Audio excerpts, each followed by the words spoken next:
Okay, everyone's coming in.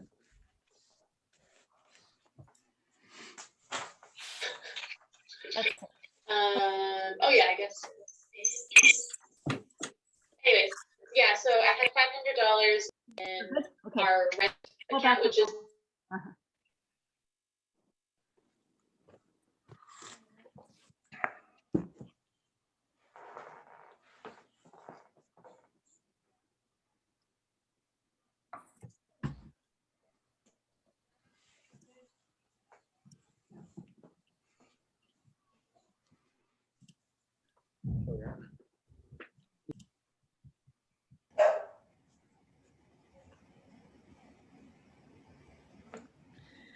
Okay, Mayor McHugh, I think we have everybody who is in the waiting room now entered.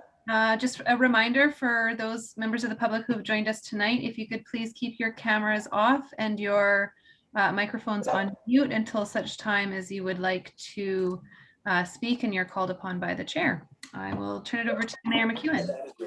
Good. Welcome, everybody, and welcome to the regular council meeting for Tuesday, May 18th. It's currently 7:03. I'd like to call the meeting to order. Approval of the agenda. The recommendation would read that the agenda be approved as circulated. Could I get someone to move that? Moved, seconded. Any discussion? See none. All those in favor? Opposed? Carried unanimously.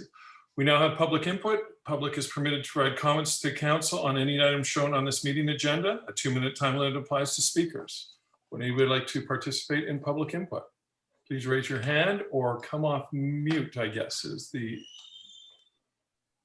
Yes, I'd like to speak. Trevor Mueckel. Okay. Anybody else? We'll just get a list. Anybody else? Yes, this is Jubin. Okay. Jubin, okay. And anybody else?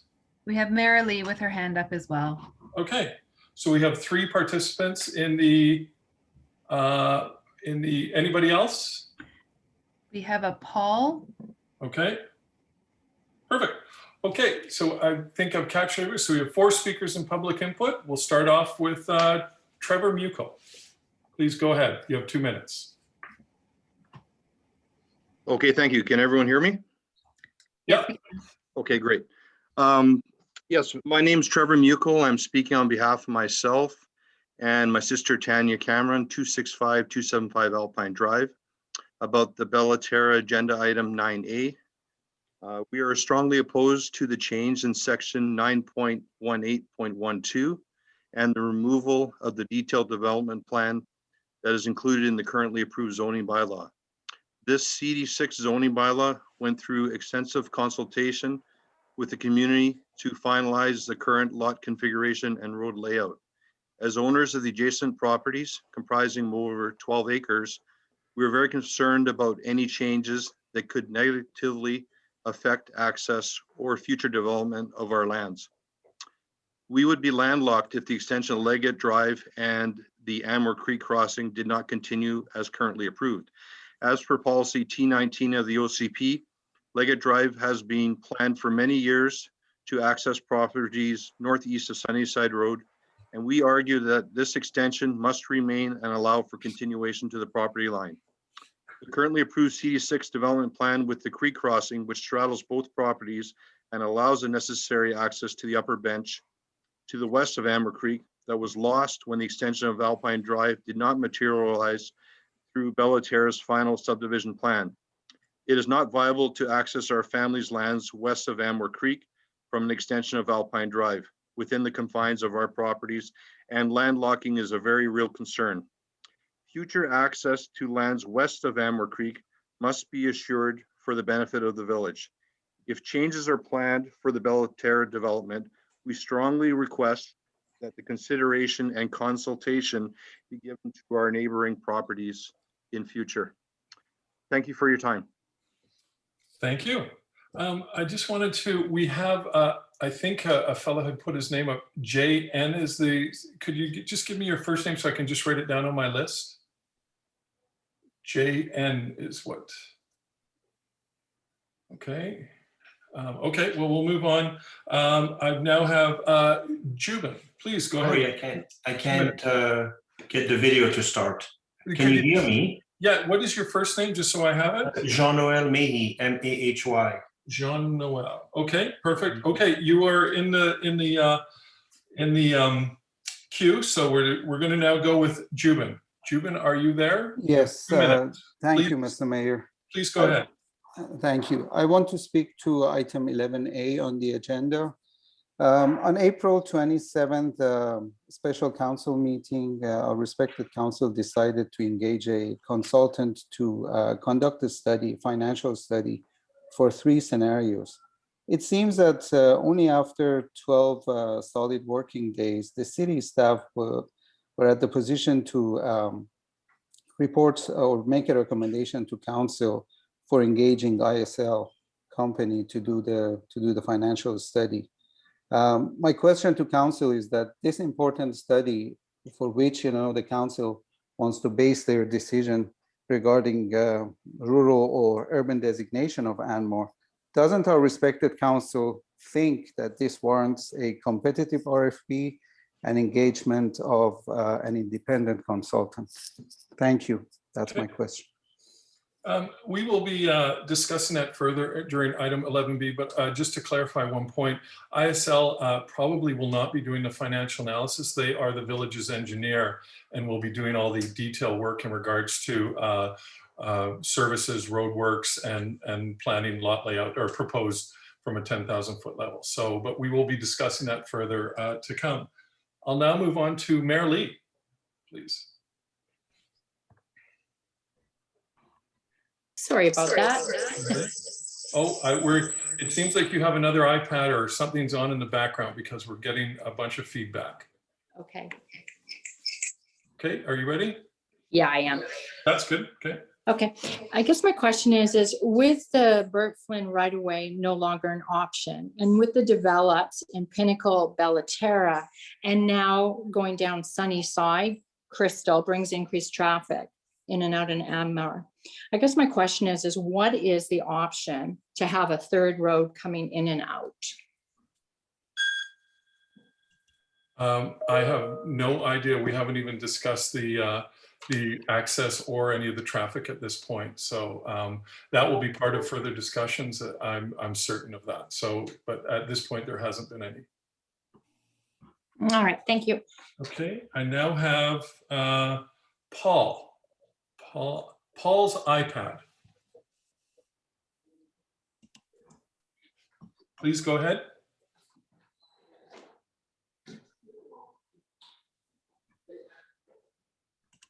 Paul's iPad.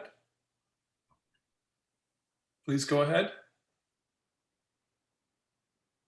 Okay, I'll do it one more time. Paul's iPad. Please go ahead. Okay, we'll move on. I have Jean Noel.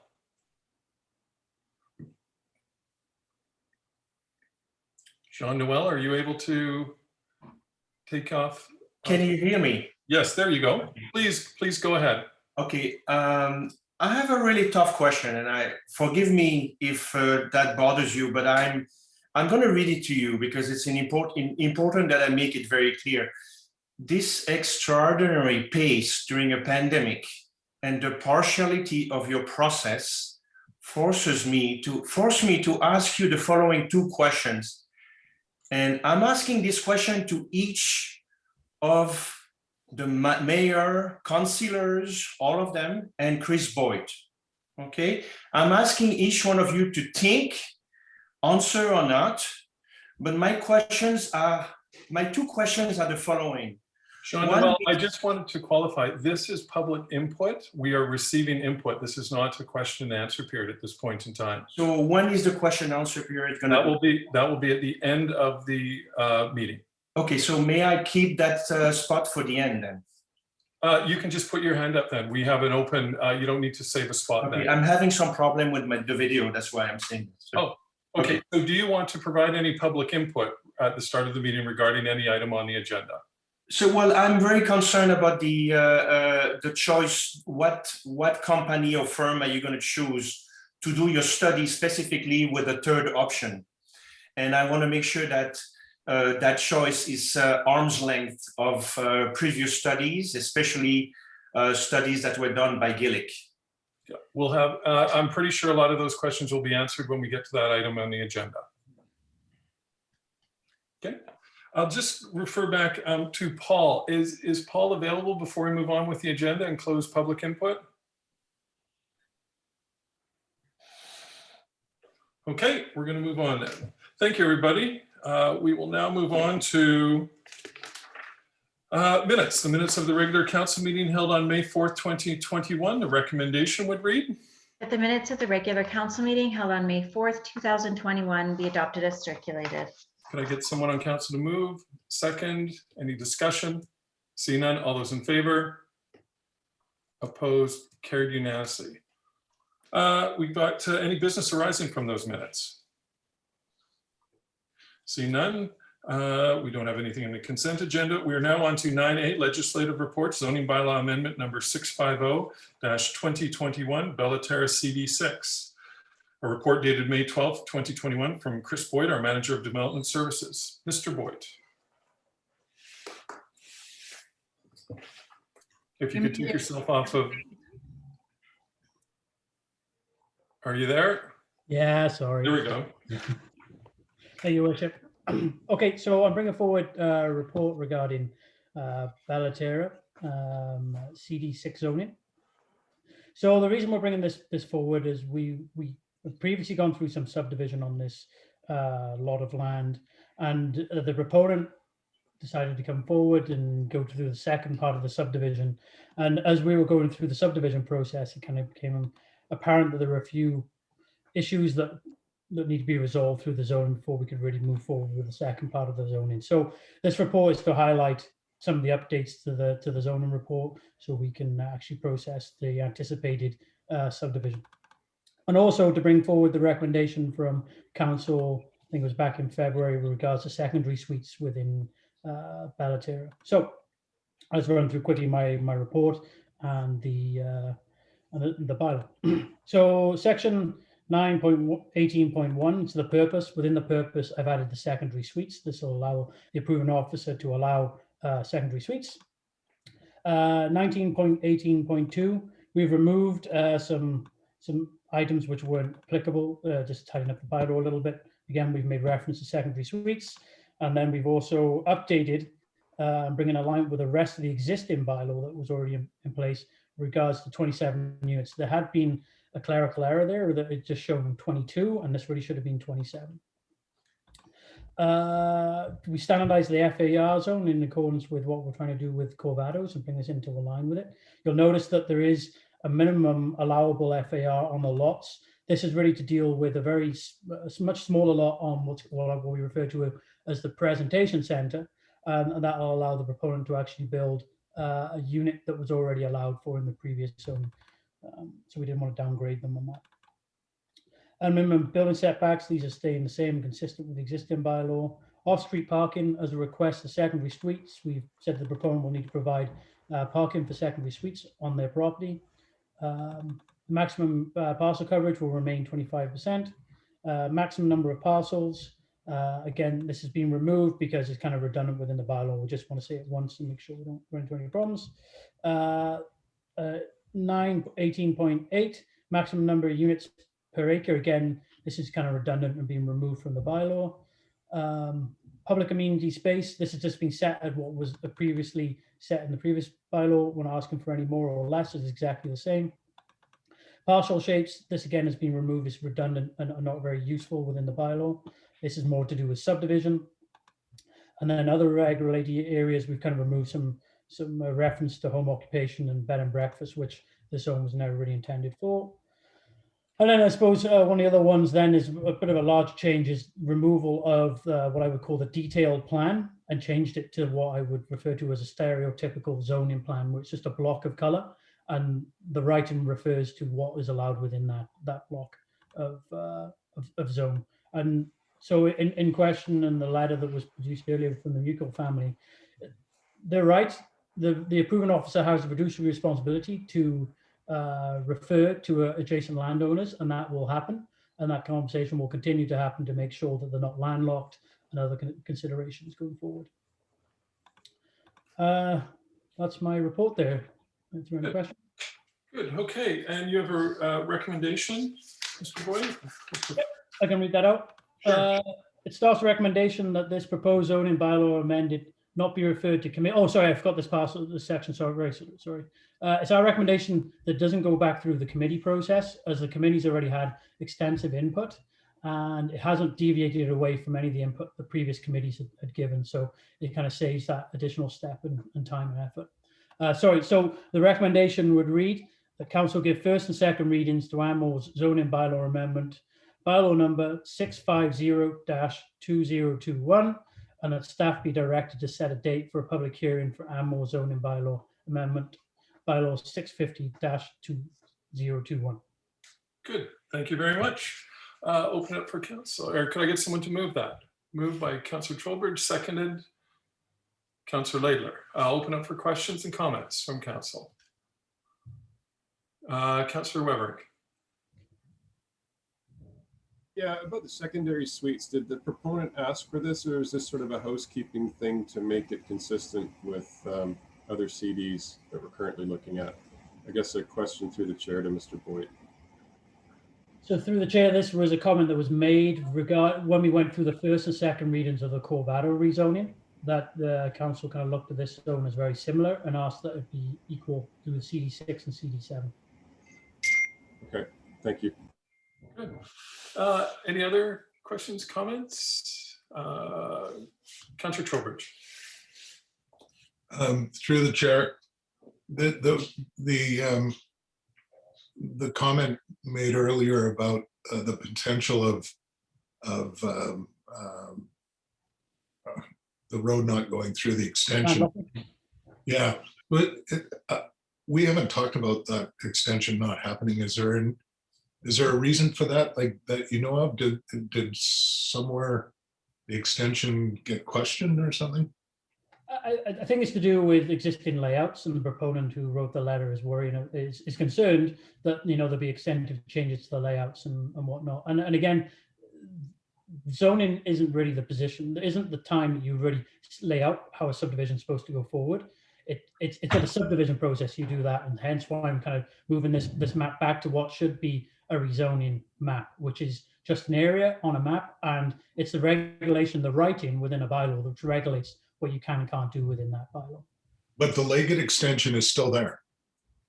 Yes. Oh, yes. It needs to have a roadway to be able to provide. No, I understand, but the plan is still there. Nothing's changed. Well, yes and no is the answer to that. The answer being no to some degree, because that plan is going to change to the revised plan that's in this bylaw that just shows a big red block of the proposed land area that's owned by the proponent. Not what was once upon a time in the bylaw, more of a detailed plan, which showed a preliminary subdivision layout.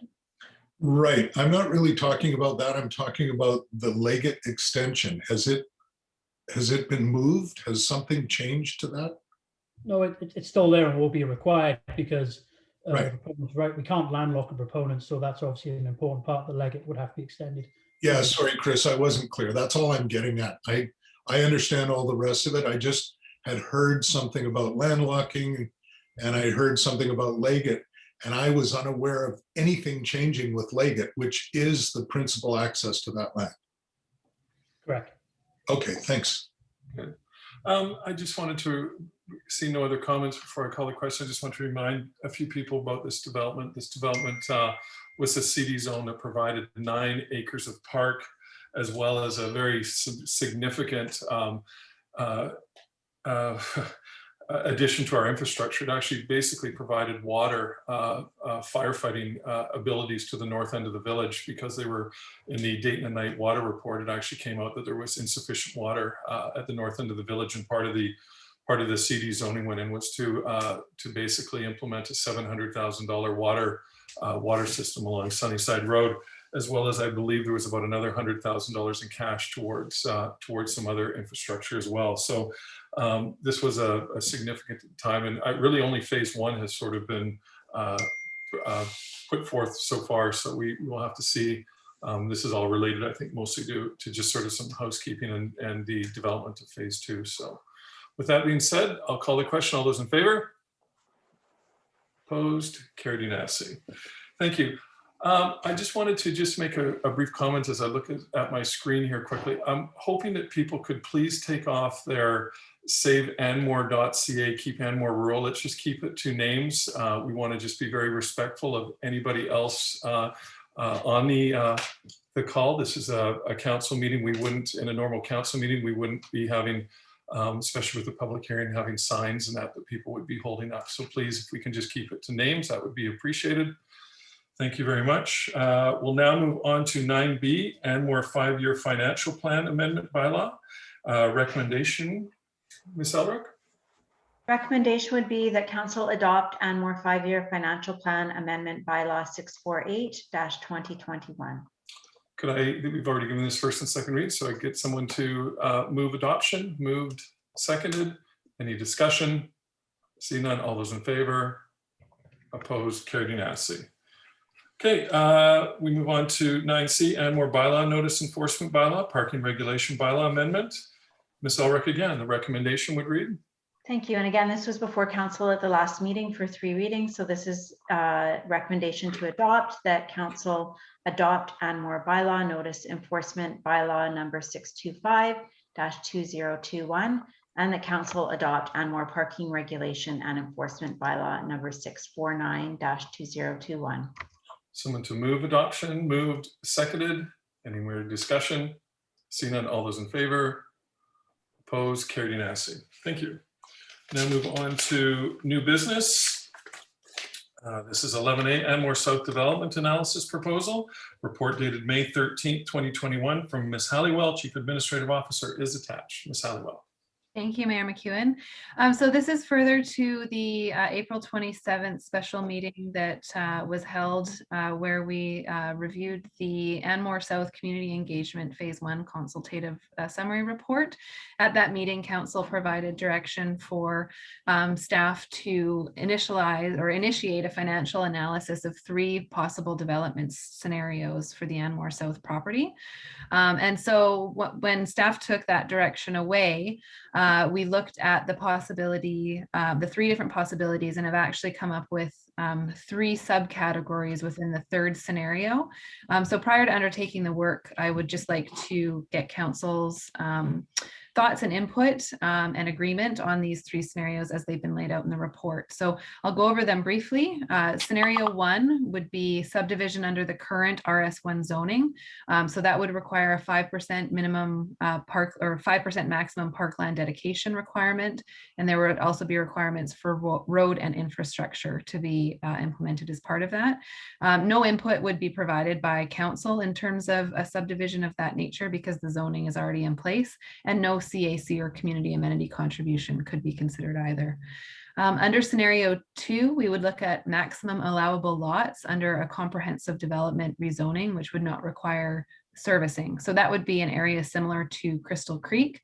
There would be a minimum of 30% parkland dedication that would be required likely along with road and water requirements. This is based on our previous rezoning applications under comprehensive development, and similar to those comprehensive developments as well, a community amenity contribution equivalent to 50% of the lift in lots would be calculated and looked at for the village as well.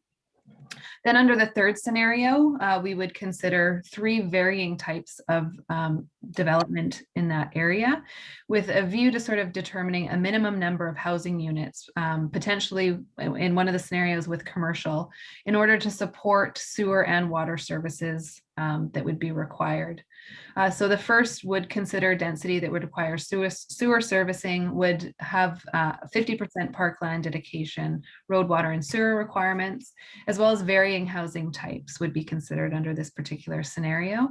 A CAC, similar to comprehensive developments, of at least 50% of the lift would be calculated. And we would also need to consider the additional potential costs of protective services, including fire and/or police in this scenario. The second of the scenario 3s would be same as I've said before. However, we'll also consider commercial space to be included in that area as well. And then finally, under option 3C, again, it would be the same with the commercial space, the protective services consideration, CAC, all of that stuff, as well as the additional cost to service the development by running the sewer along East Road to Sunnyside, as opposed to what may be a closer connection through another route. So in all, there would be 5 different scenarios essentially that staff would report back to council on, that we could then share with the community and gather further input.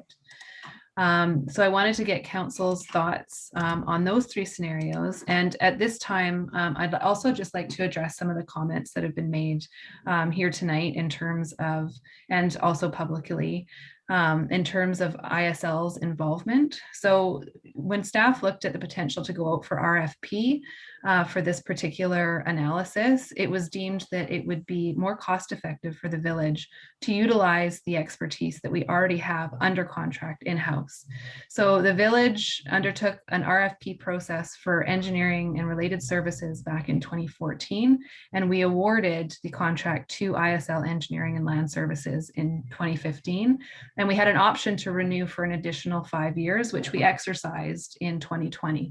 So we've got contract with ISL through a competitive process through until 2025. So when I spoke with Mr. Boyd about his ability to take on this work and to provide the information that we need, he advised that his firm did have the capability under the contract that we have, and that if there, for the financial analysis, the economic piece specifically that would tie into the infrastructure needs and everything else that I've outlined, he would subcontract that out to a firm that has that expertise. So through the discussion, we're anticipating that the cost could be up to $20,000. And so we're recommending funding for that if council wishes to proceed from accumulated surplus. In terms of the communication, as I mentioned, we will be sharing the results after the analysis is complete. And certainly I would expect that we would be providing additional opportunity for the public to provide input based on what the analysis shows as well. So I've got a recommendation if you'd like me to read it out. I also noticed that Mr. Boyd has his hand up. I don't know if you'd like to add something to the report now before we read the recommendation. This is more in reference to some of the questions raised regarding my conflict of interest. I just kind of want to point out that as an engineer, I'm governed by the Code of Ethics, and I take them very seriously. And as within my Code of Ethics, you know, if I thought there was a conflict of interest, I'd have to announce it and remove myself from the process. I am not conflicted. I only work for the village in this process. Like, I have the village's best interests at heart continually, so I don't feel like I'm conflicted out at all on this matter.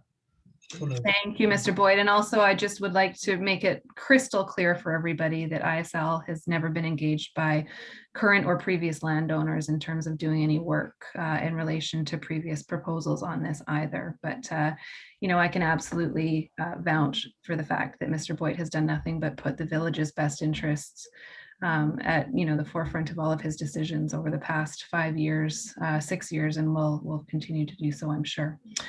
So I'll read out the recommendation, Mr. Mayor, if that's okay. I just wanted to add one thing to this.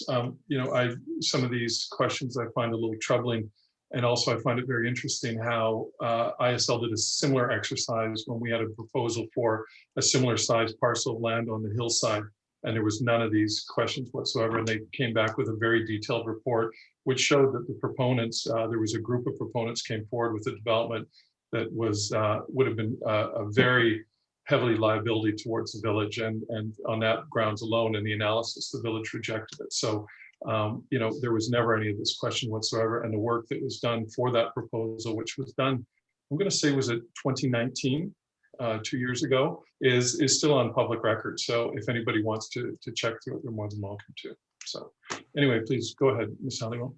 Great, thank you. So the recommendation from staff tonight is that council directs staff to engage ISL Engineering and Land Services to undertake the development analysis as outlined in the report dated May 13th, 2021 from the Chief Administrative Officer for a cost not to exceed $20,000, and that the cost to undertake the development analysis be funded from accumulated surplus.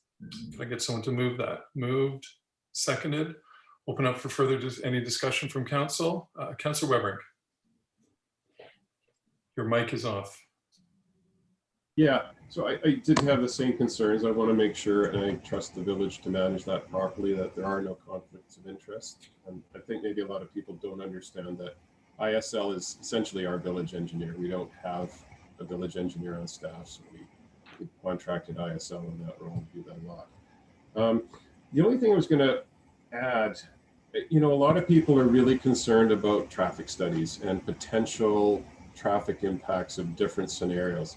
Is there a way we can add a high-level traffic study to these 3 scenarios, or these 5 scenarios, I guess? I think, Councillor Weberink, it would be very challenging to do because we don't even know sort of what is going to be going on there. And I would contend that, Coquitlam doesn't necessarily ask neighboring municipalities what they are doing when a development comes forward. That's why we have the major road networks, and those major road networks are paid by all taxpayers to be able to, for the movement of goods and services regarding traffic throughout the various municipalities. So I think at this point, we just want to kind of keep it at a very 10,000 foot level in regards to where we're going. But I think that traffic will certainly have to be something as we move further down that road. We're just simply sort of going through some analysis right now, similar to what we did at Pinnacle Ridge. Okay, I think that the message is clear that people are wanting information. I think, we talked about this last time. People are concerned about this. They're concerned of the unknown. And I don't know where this is all going to end. I could certainly see this going to referendum.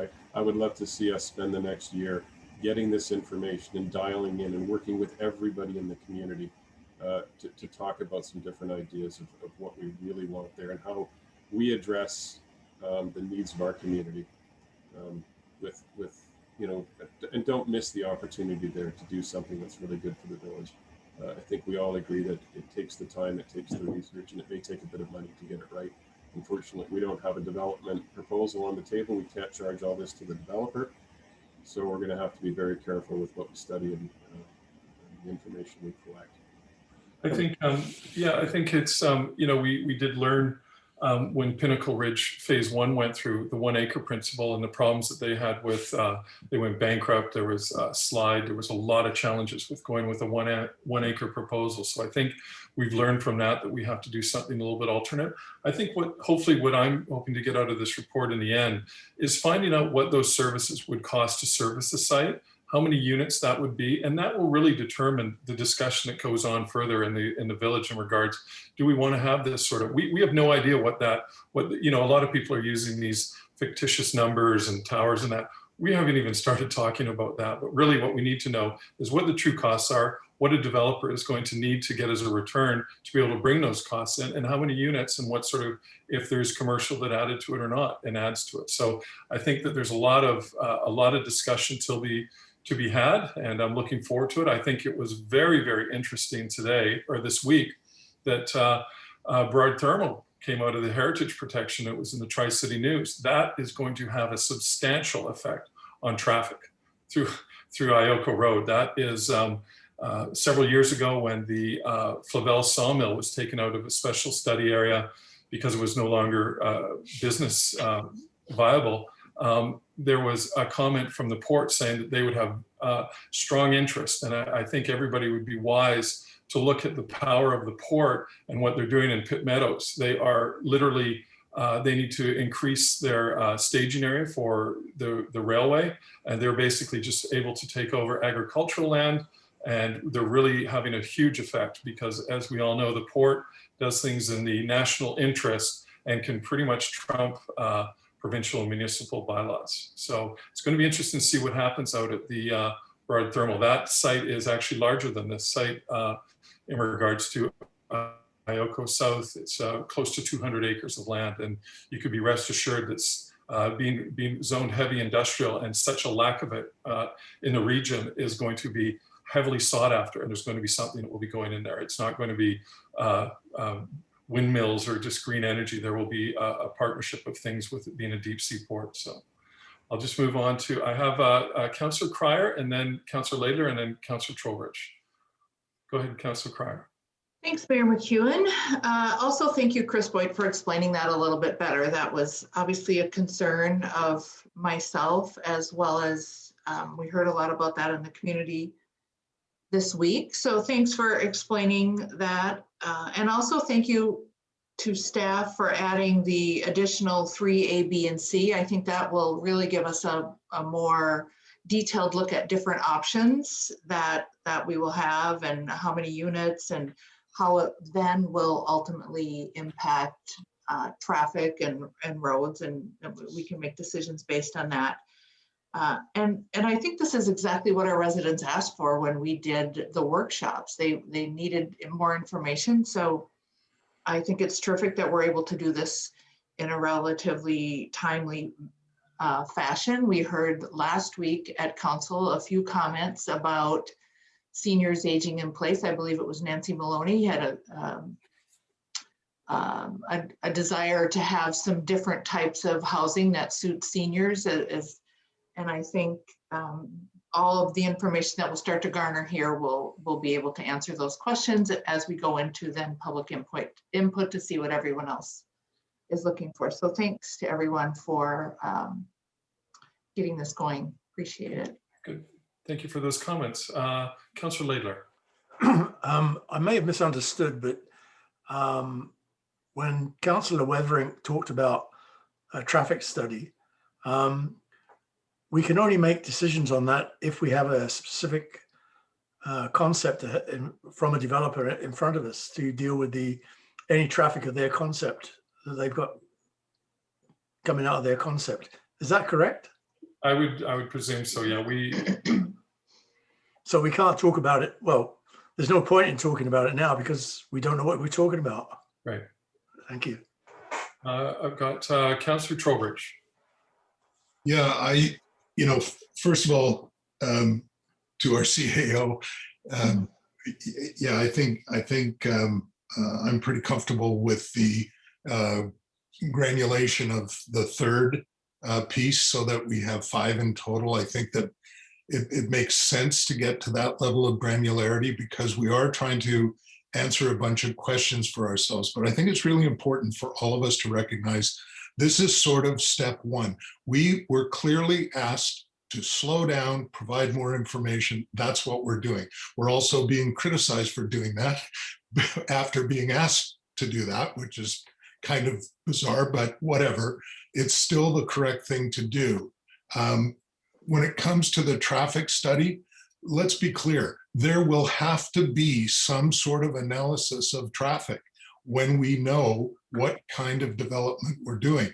To just throw numbers in the air based on nothing, like some of the things we've been seeing, numbers that predict the amount of people, and when we have absolutely no application on the table, there's nobody trying to build anything in the area of discussion, seems like such a colossal waste of time and is causing people to be afraid of something, basically fearing ghosts that don't yet occur.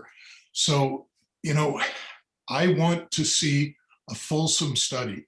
I want to make sure that people who don't want to change from rural are heard. I want to make sure that people who are potentially interested in urban but want more information, I want to make sure they get their information. I want to make sure that people who are in support of urban continue to be in support of urban after they have all the information that they need to make an intelligent decision. So yes, bring on an analysis of traffic, but not now. It clouds the process. Let's first find out if any of this is financially viable, whether what it means to stay RS1, what it means to be CD, what it means to provide some opportunities through urban, and then we can flesh that out. But the public will be involved in that process at every step of the way. We're not going to exclude the public from that, nor are we going to leave stones unturned. So I'm pretty happy with the process. But getting ahead of ourselves and projecting weird numbers pulled out of the air when nobody can possibly have a clue what's going to be there, given that nobody has presented anything yet, that is becoming really tiresome. So I'm hoping we'll stick to facts. I'm hoping that if people want facts, that they don't just talk to each other and make things up. I hope that they will actually reach out to staff or council and ask a civil question, a civil professional question. They will get an answer in turn. Throwing out their own alternative facts and then talking about it between themselves, I have no more time for that. Thank you, Councillor Trowbridge. I've got Councillor Weber quickly. Yeah, just to clarify my concern on the traffic, what I was talking about was these scenarios. I wasn't talking about some unpredicted future development. Scenario 1 and scenario 2 would give you a pretty close finite number of how many units we'd be putting there. It might not be too hard to do a rough traffic study.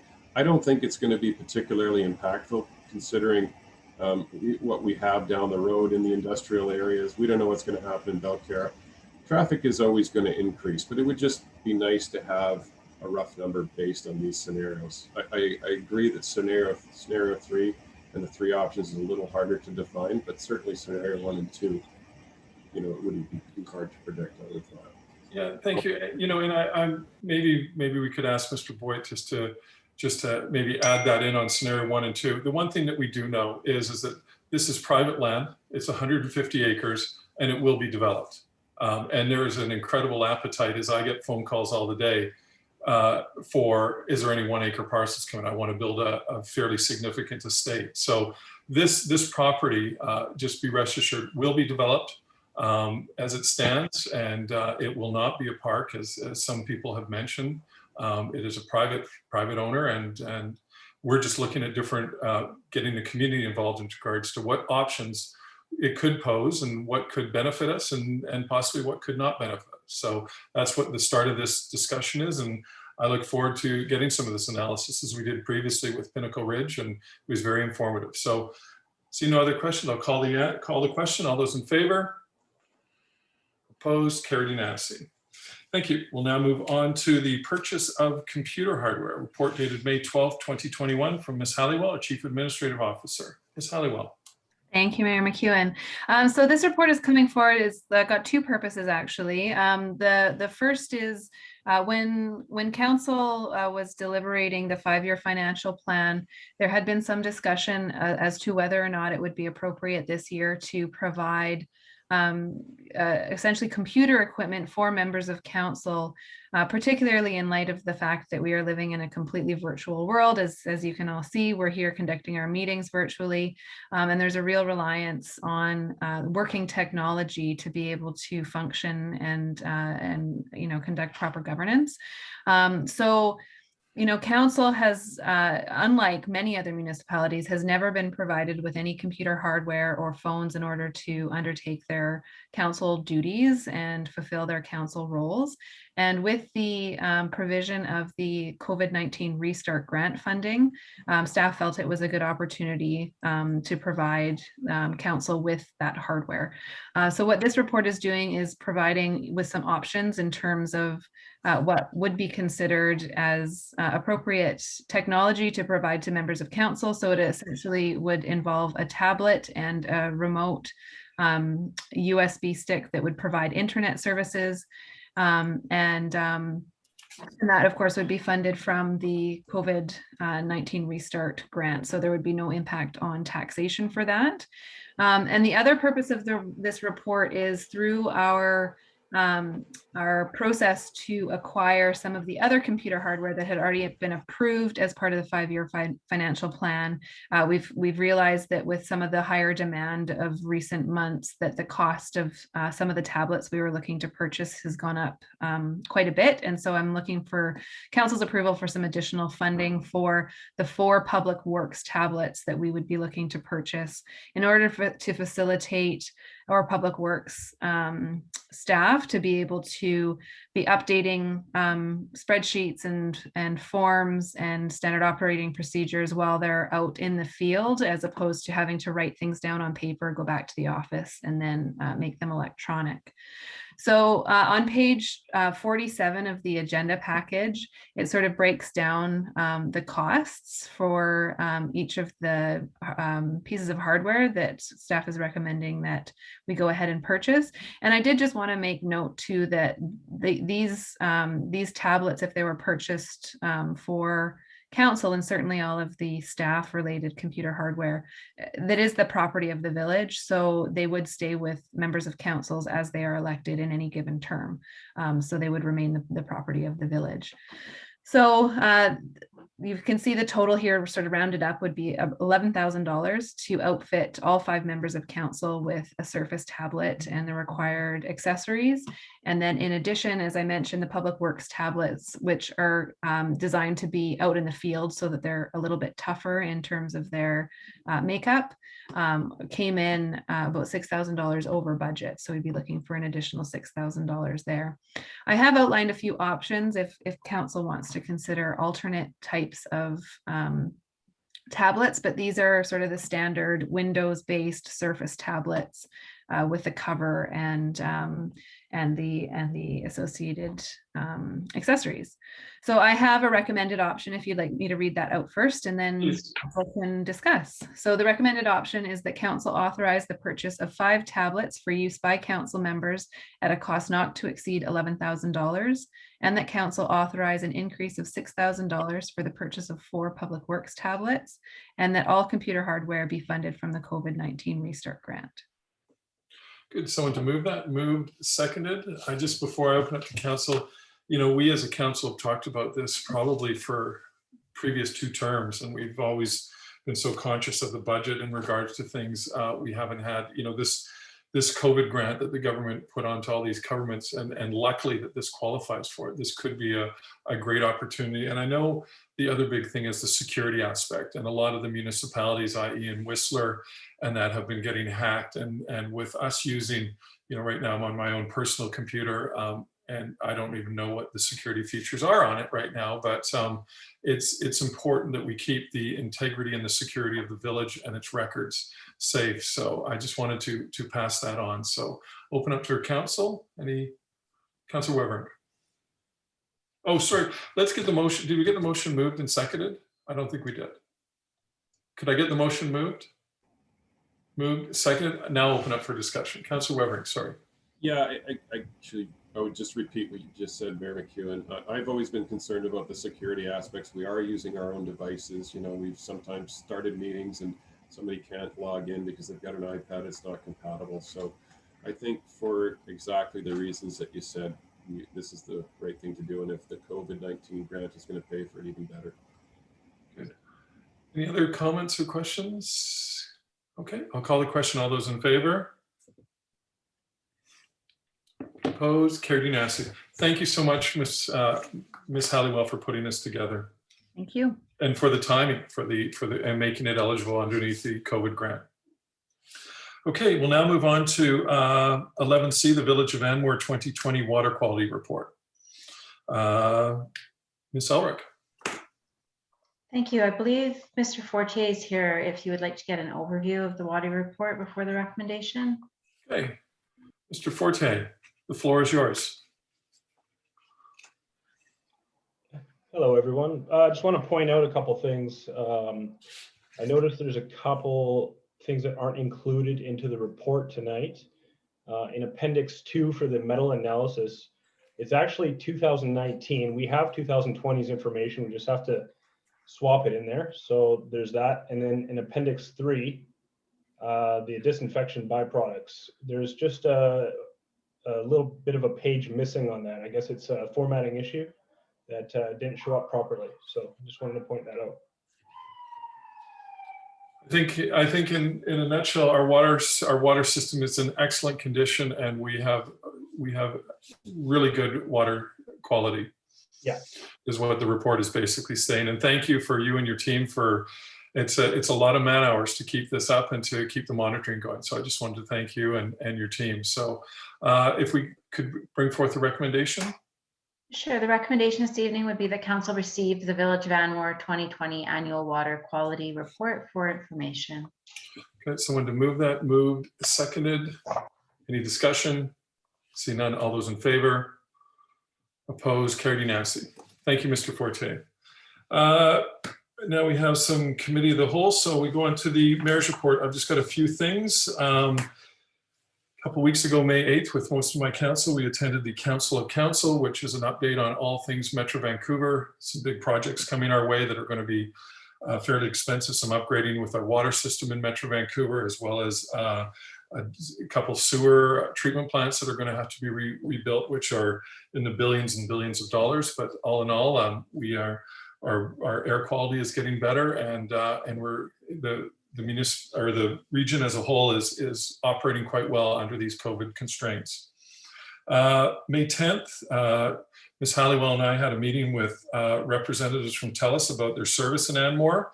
And one of the things that I brought forward was the amount of Zoom calling, as we're all doing tonight, and some of the challenges that we have. So TELUS would really like, if you are a TELUS customer, they would, and if you aren't a TELUS customer, they would love to hear from you regarding the service that's being provided up here. They have fiber throughout the village, and they are very much wanting to, if there's any shortfalls on any of your services, they want to know about it. And for those that aren't on TELUS, I'm personally on Shaw, and I'm quite happy with the service. But if anybody is unhappy, please reach out to TELUS. I think, Ms. Halliwell, could we get their contact information? Is it on our website? I don't believe it's on our website, but if there's anybody interested, we could provide it. Yeah, I did suggest to them that they may want to do a little bit of an update and an advertisement in the Anmore Times regarding, what they might be able to offer to Anmore residents, or any other questions and answers and contact information. On May 12th, I stepped into Councillor Laidler's role as chair of the Public Safety Committee meeting. I just wanted to say it's great having Councillor Laidler back. I'm glad you're healthy and a key part of this council, and just glad to have you back. And I'm glad everything worked out well. So great committee, some great questions, and I really looking forward to Blockwatch getting more involved and giving us more, hopefully sort of maybe bi-monthly updates in regards to some of the comings and goings in regards to the village in regards, and we expand on that Blockwatch program and get the entire village under wraps in regards and keeping an eye on things. So really positive. And then on May 14th, this last Friday, I attended a mayor's only update from Minister Farnworth regarding the recent gang activity. I can tell you that all police forces are working in conjunction to try and get this under control. The key thing is make sure as residents, please keep an eye on cars that you're not aware of. No phone call, as they said, to a police department, non-emergency, about people just loitering around or hanging out in cars is too small. All resources are on this. We need to bring the safety back to this region. It's terrifying what's happening. And I can tell you the provincial government is putting a lot of resources into this and working in conjunction with all the police departments. This has to come to an end, and it needs to stop as soon as possible. So we're very fortunate in our neck of the woods that we don't have to experience this, but please, let's keep up our guard and make sure that we're keeping an eye on our neighbors and any of the comings and goings in the municipality. And that's all I have. So thank you very much. I'll move on to councillors' reports. Councillor Cryer. Thanks, Mayor McEwen. Just a couple of things. I also attended Council of Council. It was very good. They're doing a really good job with the virtual meetings. It's a long Saturday morning to sit at your desk for 4 hours, 3.5 hours, but they're doing a really good job. There was a lot of good conversation and a lot of big things going on. We had our first CC committee meeting, and Ms. Elric joined and went over the parameters of being on the committee. And I want to say a special thank you to Trudy Schneider, Carrie Palmer-Isaac, and Chloe Heisler for joining once again, and also to Addie Southam for being our newest member of the committee. So we are hopeful and looking forward to perhaps actually doing an in-person event by the end of the year. We'll see, but we are looking for other ways to engage the community without jeopardizing ourselves. I also attended a town hall with Mona Fortier, the associate Minister of Finance, and it was just a comment or a conversation around the new budget that came out. That was very interesting. And I also want to say welcome back to Councillor Laidler. We're glad that you're here and that we get to see your smiling face. Good. There it is. Any other councillor reports? Councillor Weberink. Well, I just wanted to say I've been watching, well, we've all been watching COVID vaccinations and how we're advancing in BC. It's been a long time since we've had an in-person community event. I think we're all getting very worn down by COVID. I miss meeting with people. Mom, every day, I spend the whole time when I'm not emceeing or doing the car show or whatever, I'm talking to people. We're talking about ideas. It's friendly faces. It's that small village feel. I miss that so much. So I'm really hoping, we'll be allowed to have a Mom Mary Day in September. And if we have to pull something off on short notice, I'm in, because I really miss the community events. That's what makes it great living up here. So let's hope for the best. And also want to welcome Councillor Laidler back. Glad that you're healthy and ornery as ever. Good. Councillor Trowbridge. I am just so happy that Tim's back so he can keep me in my place in the meetings and sure I stay on track. Don't be leaving us again, Tim, not in that way. Good. Well, thank you all. Okay, move on to the Chief Administrator Officer's report. Ms. Halliwell. Thank you, Mayor McEwen. I have a couple of items. First of all, just further to what Councillor Weberink was saying about the vaccine plan rollout, I just want to remind everybody that as of this past weekend, anyone over the age of 18 is now eligible to register and book their vaccination appointment, and I would certainly encourage you to do so. Just a reminder, the utility notices are due by May the 31st, and our preference is for people to either be paying online or with a check through the front door of the village hall. As we remain closed to the public, those are the best options. However, if you do need to make an in-person appointment to pay by cash or by debit, then you can do so by emailing village.hall@anmore.com. And also just to note that the tax notices will be coming out towards the end of this month as well. And you can look out for our next edition of the Anmore Advisor around the same time, but as a separate mail out. So lots of information coming out from the village soon. And finally, I just wanted to share an email that I received earlier from a resident, Pam Blackman, who wanted to say a special thank you to everyone for their work on the Anmore Welcome Guide. So Councillor Creer, a lot of that was you and your committee's efforts. And also Ms. Elric, thank you for helping to shape the ideas that the CC committee had in putting that all together. So she said it was a great document and she was really happy to see it. So I just wanted to pass that along. Good. Thank you very much. We have some information items. I'm not going to read them all out, and some general correspondence. I'll now move on to public question period. Public is permitted to ask questions of council regarding any item pertaining to village business. A 2-minute time limit applies to speakers. I would just ask that you give me at the start of your question, please pronounce your name and address. And I will start a list up here. I've got Andrew Simpson. It looks like Mayor McEwen. We also have Ken Uvick. And Jean-Noel Mahi. We also have Marilee has also indicated she'd like to ask a question. Okay, is that, I've got 5 people then. Is that it?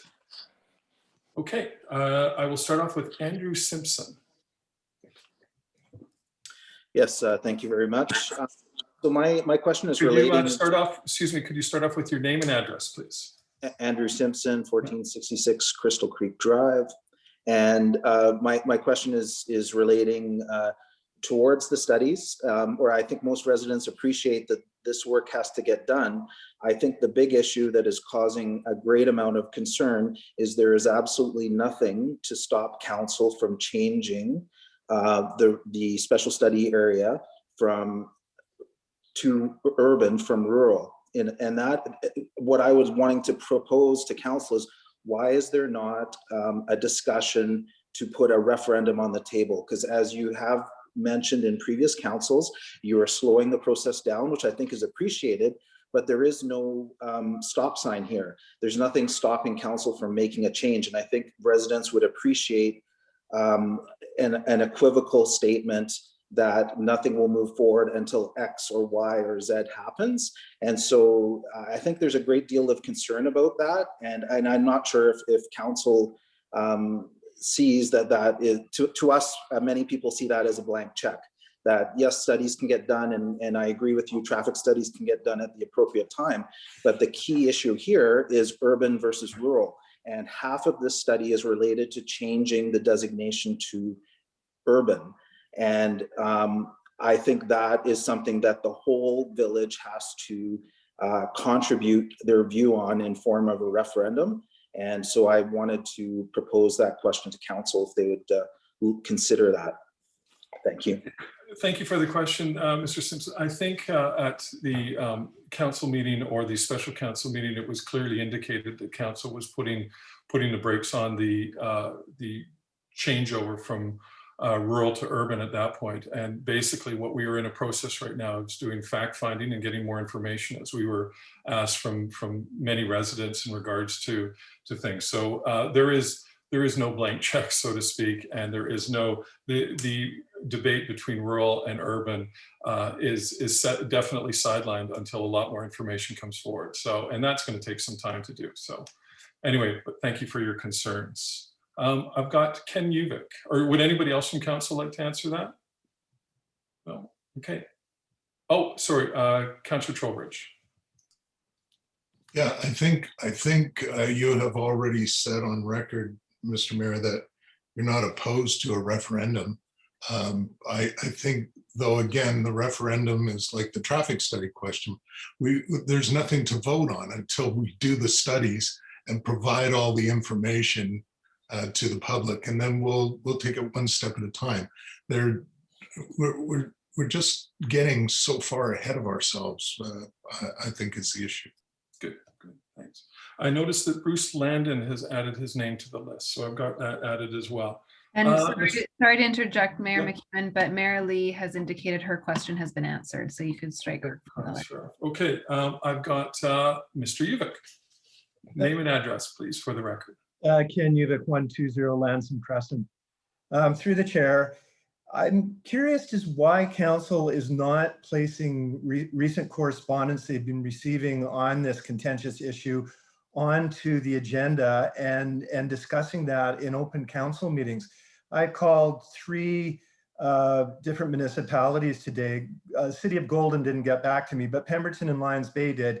And any piece of correspondence that a resident sends in is placed on the agenda, and they take notice of it and they discuss it. But it seems when we do that, for some reason, it doesn't make it onto the agenda. So I'm wondering why that is, especially with the issue at hand. It would seem that it would be important to discuss those things openly. Good. Thank you, Mr. Uvik. I'm going to pass that on. I think Ms. Halliwell or Ms. Elric, do you want to answer? I can maybe address a portion of it in terms of the correspondence specific to this issue, which assuming Mr. Uvik, you're talking about Anmore South.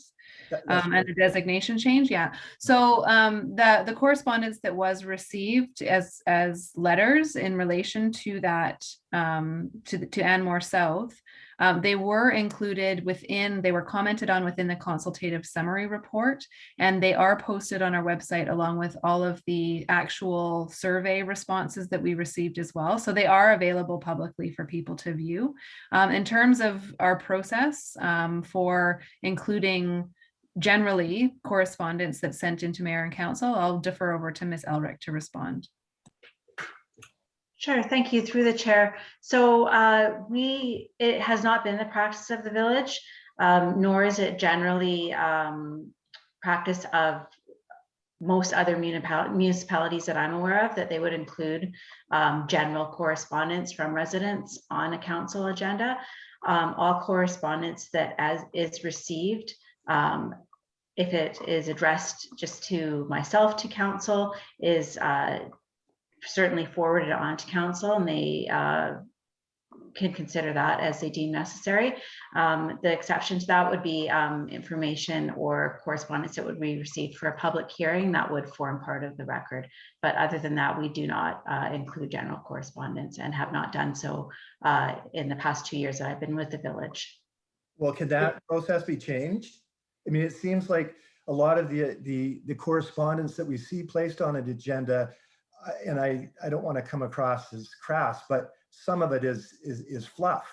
And this issue, you know, emanating right from residents within the community, it doesn't make it on there. So could you change that process?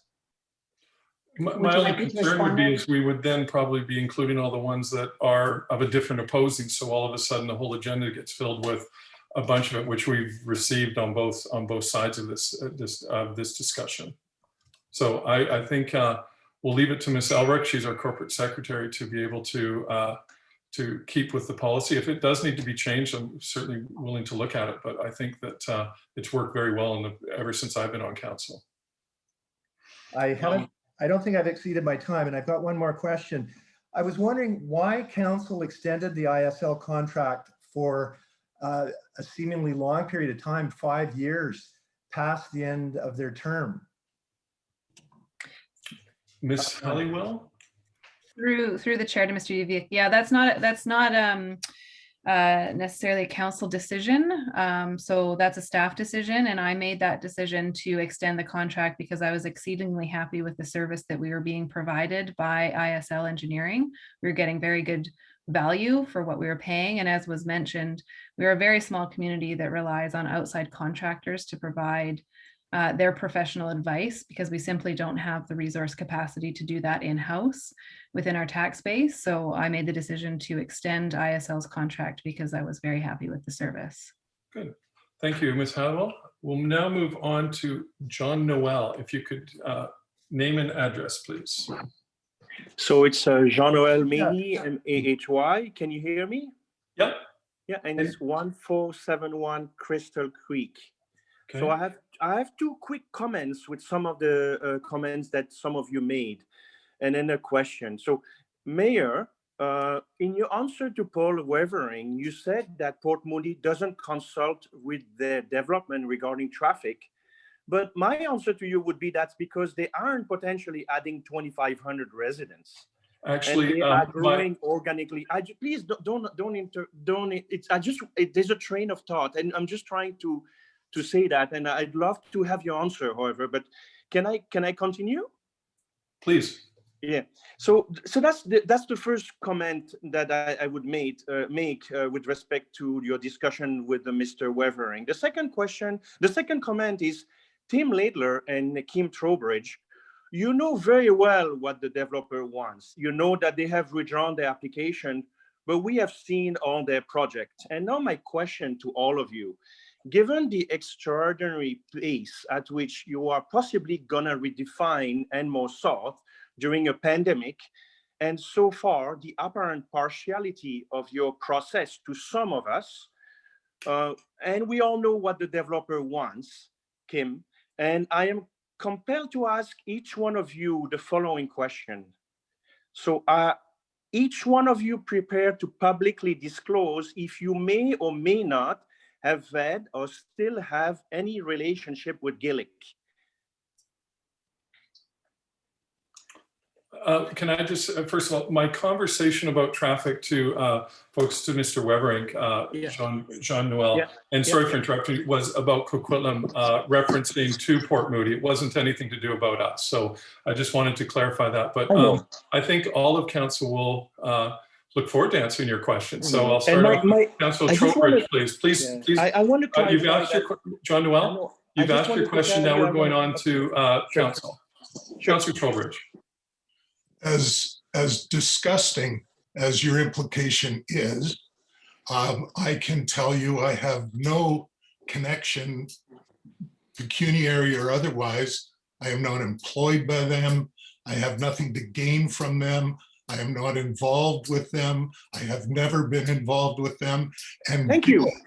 Thank you. That's all I want to know. If you just be quiet and let me finish. That's but you do not talk to me like that. That's what we afforded you. Would you please afford that? Yes. Yes. So Gillick does not exist. That company has been folded up. They sold to another company. The principal of Gillick, as I understand it, is a family member that sold to another family member, and the two are not connected and not working together. I am not affiliated with either. Good, and thank you for your answer. And that's all we want to hear. And Okay. it's irrelevant how. If I can, how Mr. it's John repackaged. Noel, please, you've asked a question. I'm going to now, as you asked, to run it around council, and then we'll have to move on to somebody. So please, if you could just let council answer the question. So I'm going to go next to Paul Weber, to Councillor Weber. Yeah, I have no business relationship. As Councillor Trowbridge said, I don't even know what the new company representing the owners is. Thank you. I understand that Gillick is folded. I know one of the members of the old company, which was Tony Kai. I don't know if he's the new, we've heard some things. We think he's the new owner and will be representing the next development company whenever that's formed, if it's been formed. But no, I have no business relationships with anybody to do with the development. Good, thank you, Paul. Thank you. Thank you. Please, Councillor Laidler. The only knowledge I have of Gillick was when it was brought before council last time. Thank you. Okay. And Councillor Cryer? Yeah, I will echo what everyone has just said. I have no relationship with them. I don't know where they are. Nothing. Thank you. And I will just answer in closing. I have no relationship. I was unsure of who even actually owned the land, other than it's a private landowner. So thank you for the question. I'll now move on to Bruce Landon, please.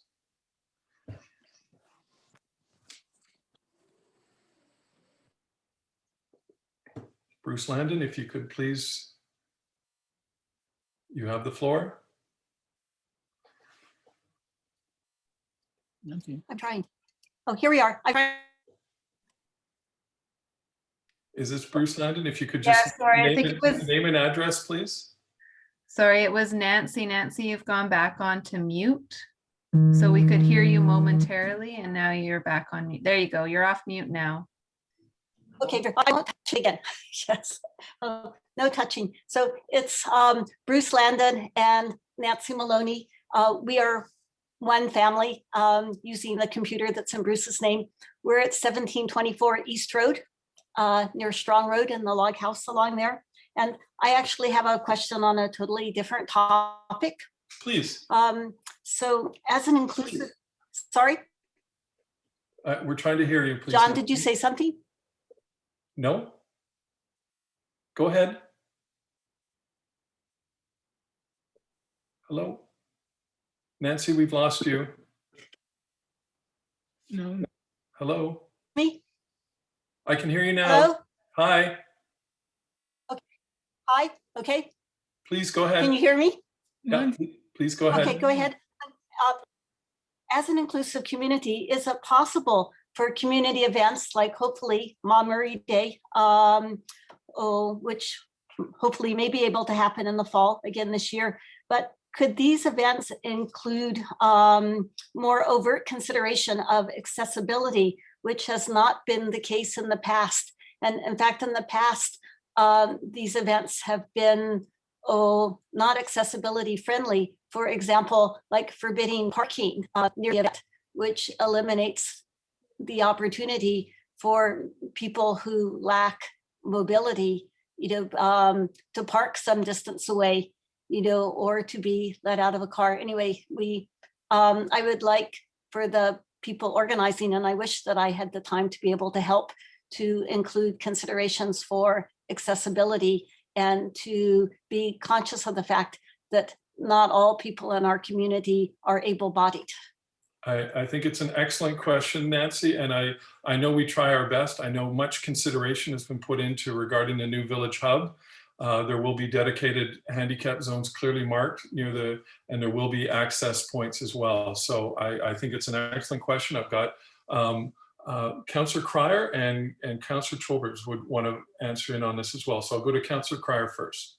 Thanks, Mayor McEwen, and thank you for bringing that up, Nancy. Definitely a terrific idea. We'll definitely consider that. Ms. Elric, can you make note of that for the future conversation at a CC committee meeting? Absolutely. Appreciate that. No, thank you for bringing that up. And we would welcome, if you wanted to send an email with it, if you have any other ideas, that would be terrific. Nancy. I'll move on to Could Councillor I Colbridge. mention one quick thing? Sure. Okay, I can say one. Oh, I know we're a very small community, obviously, but I know larger communities like Coquitlam actually have accessibility committees. And maybe we should have sort of like accessibility subcommittee with input from various persons, you know, as part of our community committee. And I would be happy to be involved with that. Ms. Halliwell? Yeah, thanks through the chair to Ms. Maloney. My understanding is that when the Community Engagement, Culture and Inclusion Committee was formed, that was sort of part of that inclusion aspect of their work. So I do believe that in terms of any ideas for accessibility, it's appropriate to be floated through that committee that's already in existence. And certainly those committee meetings are open to the public. And as Councillor Creer said, you know, that committee would welcome any ideas or thoughts that you would have in any form that they came forward in. Good. And Councillor Colbridge, did you want to answer or? Yeah, I just want to make a comment. First of all, I think it's a great idea, Nancy, and I'm a little embarrassed, to be honest with you, because every year I typically am involved with the little car show we have, which is all about mobility. And I haven't even contemplated what you're talking about. So I'm a little embarrassed by that. And I'm wondering if, Karen, you can make a note that, you know, maybe in future, there's something we can consider about having a van or something like that that can actually go around the neighborhood. People can pre-book it and bring people with mobility issues out to enjoy the festivities. That it makes a lot of sense. Be great to, it would be great to be able to add that on to Sabina Perrin's, you know, part of her, you know, if we're fortunate enough to be able to get some of these events and that. So great point, great questions. Okay, we have one last person, Doug. Yeah, back on January 20th. Name and address, please. Doug Richardson, 2305 East Road. Back on January 26th, I asked a question to council. It was intercepted by staff. Staff said they would answer it. I still do not have an answer. This was to do with the new subdivision bylaw and how road dedications are applied. So when can I expect an answer? And I suppose, why does staff intercept questions for council? I'm okay with councils to redirecting the question back to staff. I'm really not okay with staff taking the question and then never answering it. So that's my first question. And my second question is, back in the early summer of last year, there was a resolution to produce a report on the fairness of subdivisions in Anmore. That report has, as far as I know, never been delivered. So being there's all these other new reports going to be delivered, is that one being sidetracked? Will there ever be an answer? Good. Thank you for those questions. Ms. Halliwell, or do you? Yeah, I don't recall the specific question that Mr. Richardson is referring to. I wrote them down. So the two of them are, is there, there was supposedly a new subdivision bylaw regarding road requirements? Yes, sorry for clarification. I don't recall the question that Mr. Richardson asked back in January, but I would be happy if he would like to follow up specifically with an email to me, and I'll ensure that a time is perfect. If you could send an email and then CC, you could CC council on it as well, Mr. Richardson. And then the other question was about the fairness regarding subdivisions, which I'm not certain what that is about. You made a resolution back in, I think it was June or July in 2020, about having a report on the fairness of subdivisions. Okay, why don't we? It was passed, but there's been no report. You and I have had email discussions since then about when that report would happen, and it is yet to happen. Okay, I will follow up with Mr. Boyd, who's head of our development services, tomorrow in regards to it, and find out exactly where the resolution is at. So you said that was in the early 2020? I will send you the emails that you and I have discussed on the very topic. Perfect. Thank you so much. And then on the previous topic, which is the question I've been asking, I have been asking that since early 2019. This was the one regarding the roads. Yeah, road dedications for subdivision, yes. Okay, perfect. It's very hard to get an answer from. We're going to do our best. Thank you very much, Mr. Richardson. See no others, we have to go into an in-camera council meeting, so I'm now going to move to adjourn. Someone to move second? Any discussion? See none. All Sorry, those in favor? with all due respect, Sorry. there's one more. All those in did not get favor? my answer. Carried unanimously. Thank you, everybody. Thank you.